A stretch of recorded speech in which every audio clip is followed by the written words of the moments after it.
Hey guys, it's Tucker here from Tucker Sewing and Quilting. In today's video, I'm going to be showing you how to put together this awesome quilt called Dimond Double by Cozy Quilt Designs. This whole quilt consists of one quilt block and it's set on point to give it this really cool diamond effect. The quilt consists of one quilt block that only has 7 pieces in it. If you are interested in sewing this quilt along with me today, I do have the Dimond Double kits available on my website. The link for these kits will be in the description below, and the quilt finishes at 65.5 by 77.5. So this is a great size quilt, and if you do purchase the kit, the fabrics that you see here are the fabrics that are in the kit. This kit, all of the fabrics in the kit are laser cut, so there's no worries about cutting your fabrics or having any pieces miscut. It's all laser cut for you in the kit. If you're interested in the pattern and not the kit, I will also have a link in the description where you can find just the pattern for this quilt. With all of that being said, let's just jump right into the video tutorial. So what I have done is laid out these pieces on my little ironing board here, and what I've done is put them in the order that they're going to be sewed. So what we're going to do is we're going to sew this square to this square, then we're going to sew this rectangle to this unit and press our seams to the dark on all of these pieces. Then we're going to sew this rectangle to this unit, press our seams to the dark, this rectangle to this unit, seams to the dark, this unit to this unit, seams to the dark, this one to this one. So let me show you what I'm talking about. So the first thing we're going to do is take our 2 squares and sew them together.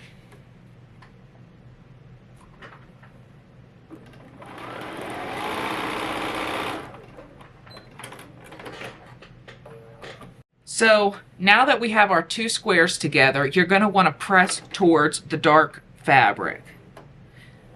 And I just finger press that on my extension table. So what I like to do is I like to lay the fabric I just sewed back on my board. And now I'm going to take the next piece, which is this rectangle here, and I'm going to sew this rectangle to this block unit. Like that. So again, I'm going to press my seams to the dark, like that, and I'm going to lay it back on the board here. So then I'm going to take the next piece and flip it over, which is the light piece.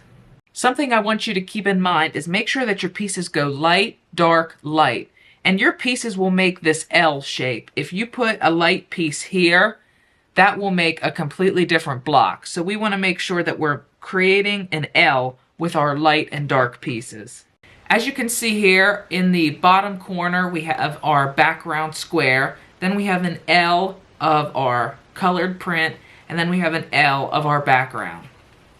So now what we're going to do is our last round is another L of color. So we're going to put that on.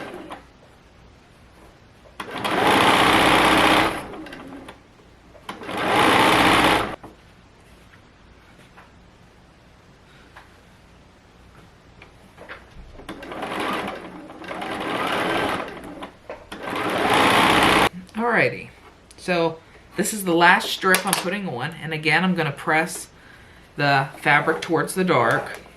So this is the block that we resulted in, and you can see how the colors make little L's on there.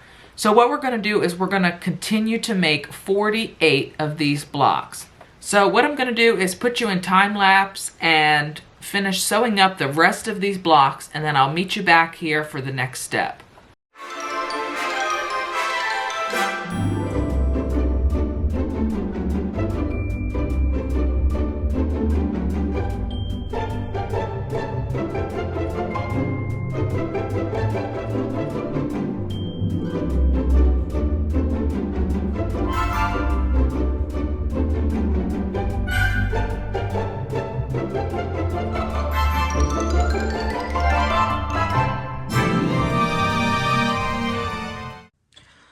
Alrighty, so I have taken all of the blocks and laid them out according to the diagram on the pattern. So you can see here these blocks that are pulled out from the center of the quilt. These blocks here are technically supposed to be your half blocks. The way that the kit is laid out, they actually have you make all of the full blocks and then trim them off once you have sewn all of the rows together. Since these blocks here are technically supposed to be half blocks, I wanted to insert a picture of what a beginner might do in that situation. Now, if you're a beginner or somebody who just started out quilting and you read in a pattern that these need to be half blocks, you might think that all you need to do is cut this block in half from point to point and sew it to this. But that is actually not the case. I'm going to insert a picture here of what will happen if you just split your block in half and sew it. Splitting your block in half and sewing it, you actually lose 1/4 inch. Not having that 1/4 inch will cause your pieces to line up and you will lose those points. So the way that I'm going to teach you how to do it is sew the full block and then trim later. So here is a picture of what your blocks will look like after they are sewn together. As you can see, you have 1/4 inch of space from that point, and when we square the center of the quilt up, you will still have those perfect points in the end. Now that you have all your blocks laid out, it's time to sew everything together. So since these blocks are on point, we're going to sew the rows on the diagonal. So you're going to sew this block to this block, this block to this block, this one to this one, this one to this one. So your piecing is going to go in rows.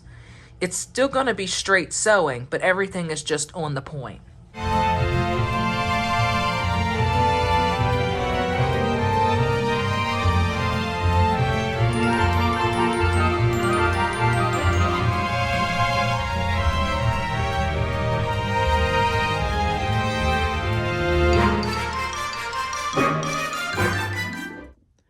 Okay, I have sewn all of my rows together here, and what I have done is pressed the seams in opposite directions.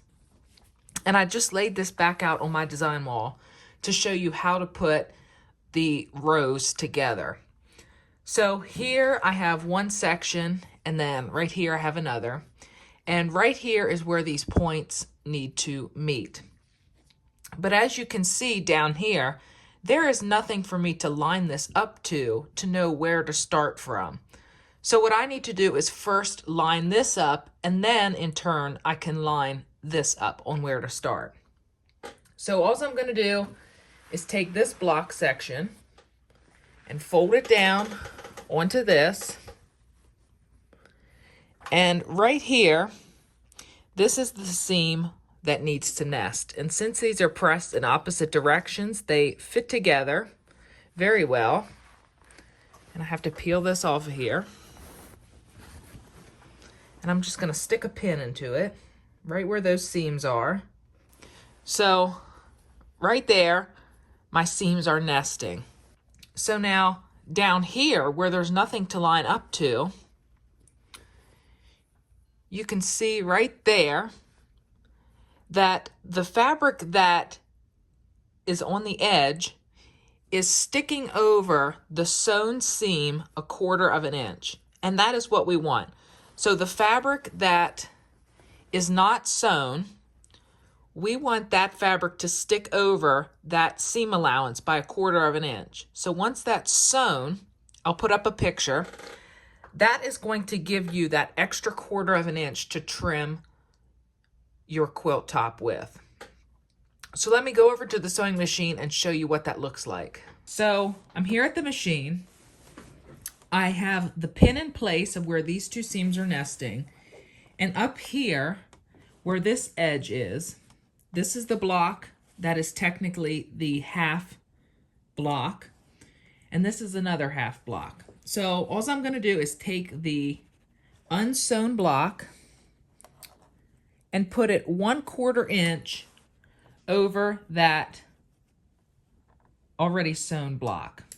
So this unsewn fabric is going to be 1/4 of an inch over that. And I'm just going to stitch that in. I'm going to back stitch it just to hold everything in place. And I'm going to sew this block up.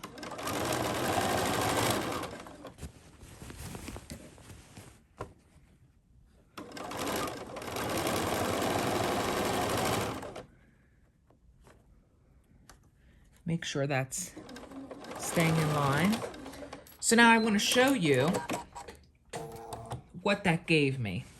As you can see there, this block is 1/4 of an inch from this seam allowance. And that is what we want. When we go to trim, we're going to trim 1/4 of an inch away from this point. Then when we put our borders on, we won't lose this inner point right here, and everything will look great. So I'm going to sew all of these rows together, and then we'll do one more step before it's time to trim. All right, as you can see, I have sewn all of the rows together. And before we can go to the cutting table, we need to put on the corners on all 4 sides right there.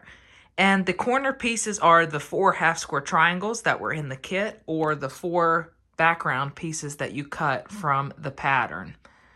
I'm going to show you the easy way of how to put these corner half square triangles on your quilt top.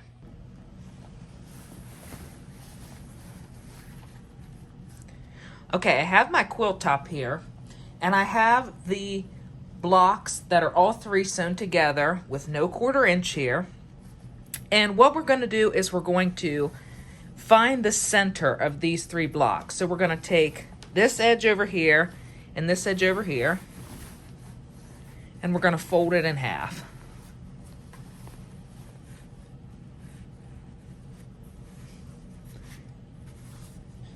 And what I like to do is take my iron and just lightly push on it. And then when I open that back up, you can see that there's a crease right there. That tells me what the center of this unit is. I'm going to now take my half square triangle and make sure that the long side is facing me, not the short sides like this. We want to make sure that the long side is facing you. And fold that in half. And just give that a little crease too. So now when I open this up, that also has a mark in it. So what I'm going to do is line those 2 creases up right there, making sure that the long side is up against these blocks.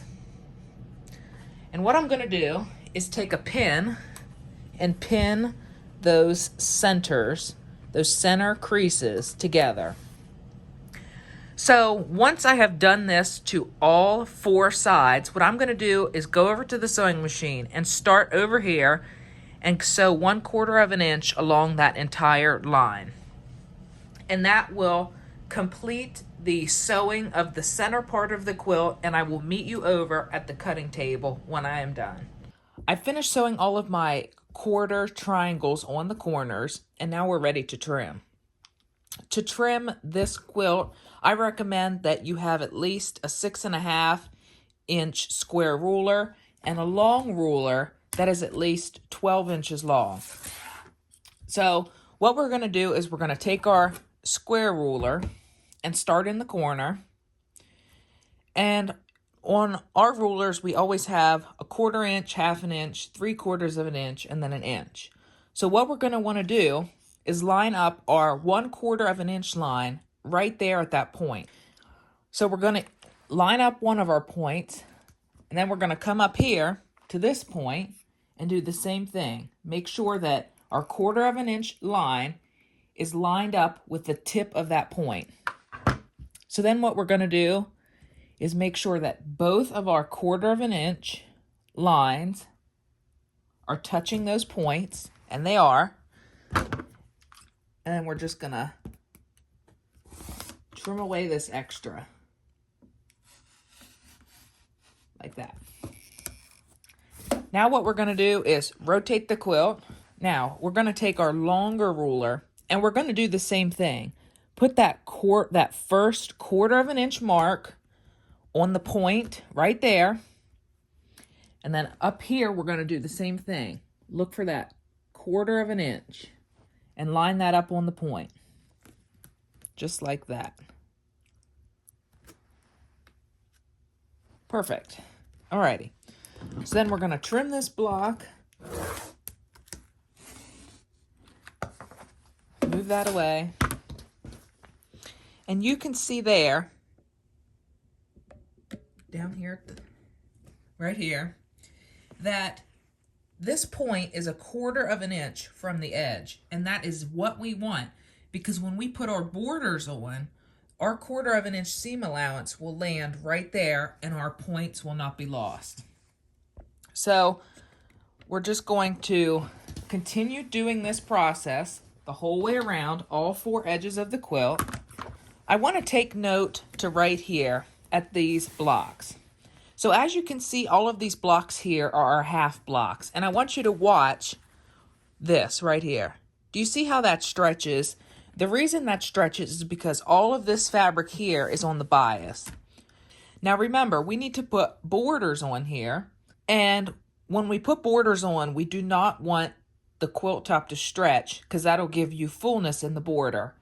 So what we're going to do is we're going to go back to our sewing machines and sew 1/8 inch all the way around the outside of this. This is going to prevent our center from stretching, and it'll prevent that bias edge from stretching.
As you can see here, this quilt came together so beautiful. With the laser cut pieces, the piecing went lickety split. Adding the borders around went even faster because we sewed up all of that bias when we sewed around the edges. You can see here that I have already quilted mine, and I quilted it with some simple bubbles and straight line quilting. And I did some fancier things in the border, but you'll have to wait until the why this, not that comes out for this video in a couple of days. Thank you so very much for watching, and I hope you enjoyed this video, and I hope you sew this quilt along with me, because this is a great quilt and it was so fun and so fast to put together. Thank you so much for watching today's video, and I will catch you in the next one. Thanks for watching. Bye everybody.